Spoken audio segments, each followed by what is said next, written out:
তাহলে আমরা দেখতে পাচ্ছি সমগ্র এসআইআর প্রক্রিয়ায় শাসক দলের বা তৃণমূলের মোট ভোট ঘাটতি হতে পারে কমপক্ষে 5% প্লাস 2.14%, অর্থাৎ 7.14%। আর অন্যদিকে 24-এর লোকসভা নির্বাচনে ভারতীয় জনতা পার্টির প্রাপ্ত ভোট পার্সেন্টেজ হলো 39.08%।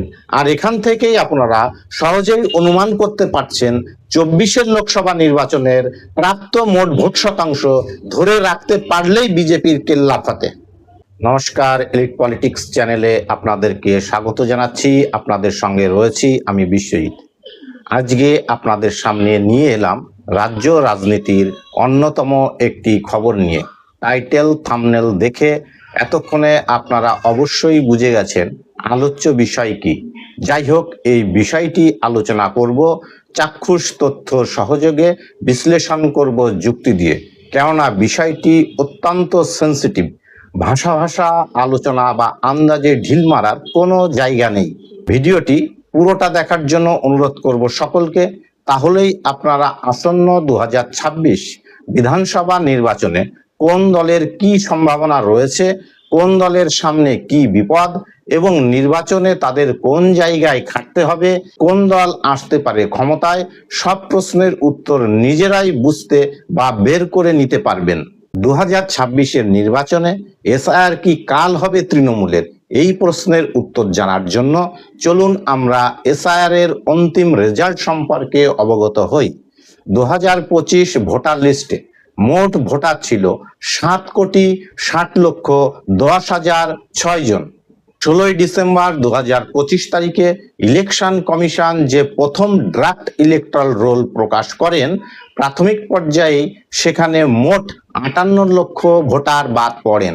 এদের মধ্যে 24 লক্ষ মৃত ভোটার, 12 লক্ষ অনুপস্থিত বা মিসিং ভোটার আর 22 লক্ষ ডুপ্লিকেট বা শিফটেড ভোটার। এই 58 লক্ষ সম্পূর্ণরূপেই ভোটার লিস্ট থেকে বাদ পড়ল, অর্থাৎ এদের নাম কোনোদিনই আর ভোটার লিস্টে উঠবে না। অর্থাৎ এই 58 লক্ষ ভোট বাদ পড়ার অর্থ হলো মোট ভোটের 7.7% ভোট কমে যাওয়া। আর এসআইআর এর চূড়ান্ত ভোটার তালিকা প্রকাশ পায় 2026-এর ফেব্রুয়ারি মাসের শেষ দিকে। এখানেও আমরা দেখতে পাচ্ছি 60 লক্ষ প্লাস ভোটার অ্যাডজুডিকশন তালিকায় চলে গেছে, অর্থাৎ এইসব ভোটারদের নথিপত্র বিচারাধীন আছে। এই বিচারাধীন 60 লক্ষ ভোটার থেকে এখনো পর্যন্ত 28 লক্ষ ভোটারের নথি যাচাই শেষে 18 লক্ষের নাম মূল ভোটার তালিকায় উঠেছে, বাকি 10 লক্ষের নাম বাদ পড়েছে। অনুমান করা হচ্ছে 23 এপ্রিল রাজ্যে প্রথম পর্যায়ের ভোটের আগে কোনো মতেই এদের নথি যাচাই করা সম্ভব নয়। আর সম্ভব হলেও এখান থেকেও কমপক্ষে অর্ধেক, অর্থাৎ 16 লক্ষ ভোটারের নাম বাদ পড়ার আশঙ্কা রয়েছে। অর্থাৎ আমরা দেখতে পাচ্ছি এসআইআর এর দ্বিতীয় পর্বে বাদ পড়া ভোটারের সংখ্যা 10 লক্ষ প্লাস 16 লক্ষ, অর্থাৎ প্রায় 26 লক্ষ, যার পার্সেন্টেজ দাঁড়াচ্ছে প্রায় 3.69%। তাহলে আমরা দেখতে পাচ্ছি সমগ্র এসআইআর প্রক্রিয়ায় সর্বমোট 7.75% প্লাস 3.69%, অর্থাৎ 11.44% ভোটার বাদ পড়েছে। এবার চলুন আমরা 2024-এর লোকসভা নির্বাচনের দিকে ভালো করে আলোকপাত করি। 2024-এর লোকসভা নির্বাচনে মোট ভোটার ছিল 7,60,10,006 জন। মোট ভোট পড়েছিল 6,04,83,687 জন। শতাংশের বিচারে যা ছিল 79.59%। এর মধ্যে তৃণমূল কংগ্রেস মোট ভোট পেয়েছিল 2,76,74,133 জন। ভারতীয় জনতা পার্টি বা বিজেপি ভোট পেয়েছিল 2,34,31,081। মোট ভোট পার্থক্য ছিল 43 লক্ষ, যেখানে তৃণমূল কংগ্রেসের ভোট পার্সেন্টেজ ছিল 46.16%, ভারতীয় জনতা পার্টির ভোট পার্সেন্টেজ ছিল 39.08%। অর্থাৎ তৃণমূলের থেকে বিজেপির ভোট পার্থক্য মাত্র 6%-এর কাছাকাছি। এখান থেকেই আমাদের কাছে জলের মতো পরিষ্কার হচ্ছে বিজেপিকে পশ্চিমবঙ্গের ক্ষমতায় আসতে হলে এই 6% ভোট কভার করতেই হবে। আর সমগ্র এসআইআর প্রক্রিয়ায় আমরা দেখলাম প্রথম পর্বেই 58 লক্ষ অর্থাৎ 7.75% ভোট বাদ পড়লো। এরা হলেন মৃত ভোটার, অনুপস্থিত ভোটার এবং শিফটেড বা স্থানান্তরিত ভোটার। এই 7.75% ভোটারের নাম আর কোনোদিনই ভোটার লিস্টে উঠবে না, অর্থাৎ চিরতরে বাদ।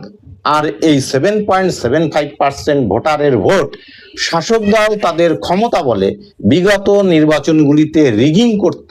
ফলে এখান থেকেই খুব সহজেই বলা যায় এই ভোট বাদ পড়ায় শাসক দলের মোট প্রাপ্ত ভোট শতাংশ অর্থাৎ 46.16% থেকে অন্তত পক্ষে 5% কমে দাঁড়াচ্ছে 41.16%। আর এসআইআর এর দ্বিতীয় পর্বে বিচারাধীন ভোট থেকে প্রায় 26 লক্ষ ভোট বাদ পড়লে সেখানেও 3.69% ভোট কমছে। আর এই 3.69% ভোটার যা অ্যাডজুডিকশন প্রক্রিয়ায় বাদ পড়লো তার প্রায় 58% মুসলিম ভোটার, অর্থাৎ শাসক দলের পকেট ভোট থেকে আরো 2.1% ভোট বাদ পড়তে চলেছে। তাহলে আমরা দেখতে পাচ্ছি সমগ্র এসআইআর প্রক্রিয়ায় শাসক দলের বা তৃণমূলের মোট ভোট ঘাটতি হতে পারে কমপক্ষে 5% প্লাস 2.14% অর্থাৎ 7.14%। সেই জন্যই 24 লোকসভা নির্বাচনের ফলাফলের উপর ভিত্তি করে তৃণমূলের বা শাসক দলের মোট প্রাপ্ত ভোট পার্সেন্টেজ কমে দাঁড়াচ্ছে 39.02%। আর এই সম্ভাবনা যথেষ্ট মাত্রাতেই রয়েছে, কারণ শাসক দলের বিরুদ্ধে লড়াই করে প্রাপ্ত ভোট সাধারণত অর্গানিক হয় অর্থাৎ ভেজাল মুক্ত। তাই সাধারণ হিসাব বলে এবারের ভোটেও ভারতীয় জনতা পার্টি 24 লোকসভা নির্বাচনের প্রাপ্ত 39.08% ভোট ধরে রাখতে পারবে। ভারতীয় জনতা পার্টি এই 39.08% প্রাপ্ত ভোট ধরে রাখতে পারলেই কিন্তু শাসক দলের নাভিশ্বাস উঠবে এবং তা চূড়ান্ত পরিণতির দিকে নিয়ে যেতে পারে। আমরা সাধারণ জনগণ এসআইআর এর প্রভাব না বুঝলেও শাসক দল কিন্তু তা হাড়ে হাড়ে বুঝতে পেরেছে। আর বুঝতে পেরেছে বলেই প্রথম থেকেই শুরু হয়েছে এসআইআর এর বিরোধিতা। এসআইআর প্রক্রিয়া ভণ্ডুল করে দেওয়ার জন্য সরকার ছুটেছে সুপ্রিম কোর্টে, এমনকি মুখ্যমন্ত্রীকে পর্যন্ত এসআইআর এর বিরুদ্ধে ধর্ণা দিতে হয়েছে কলকাতার রাজপথে। এখন দেখার বিষয় এই পরিবর্তিত পরিস্থিতিকে কিভাবে সামাল দিতে পারেন মুখ্যমন্ত্রী, কেননা তাদের প্রাপ্ত ভোট শতাংশ 7.14% কমে যাওয়ার প্রবল সম্ভাবনা তৈরি হয়েছে। এই ভোট শতাংশ মেকআপ দেওয়ার আপাতত একটা জায়গায় দেখতে পাচ্ছি, সেটা হলো নতুন ভোটার, অর্থাৎ যারা 18 বছর পূর্ণ করে নতুন ভোটার হয়েছেন এবারেই প্রথম।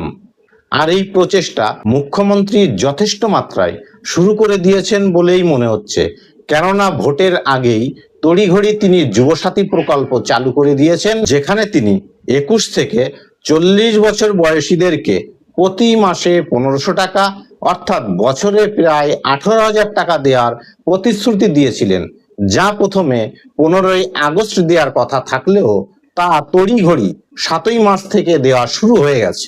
এখন সবচেয়ে বড় প্রশ্ন, 20 থেকে 22 লক্ষ নতুন ভোটার অর্থাৎ 2.84% ভোটার দিয়ে 7.14% ভোট শতাংশের ঘাটতি কিভাবে মেটাবেন মুখ্যমন্ত্রী, সেটাই এখন দেখার বিষয়।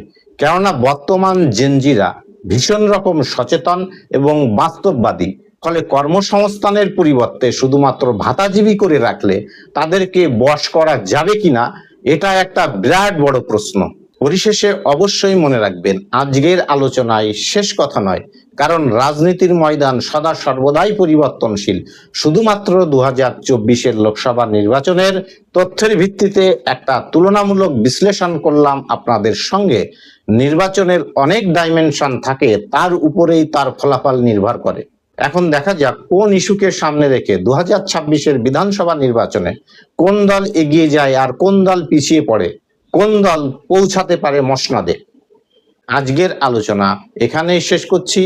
ভিডিওটি যদি পছন্দ হয় এবং যথেষ্ট যুক্তির উপর দাঁড়িয়ে আছে বলে মনে হয়, তবে লাইক, শেয়ার এবং কমেন্ট করতে ভুলবেন না। নমস্কার।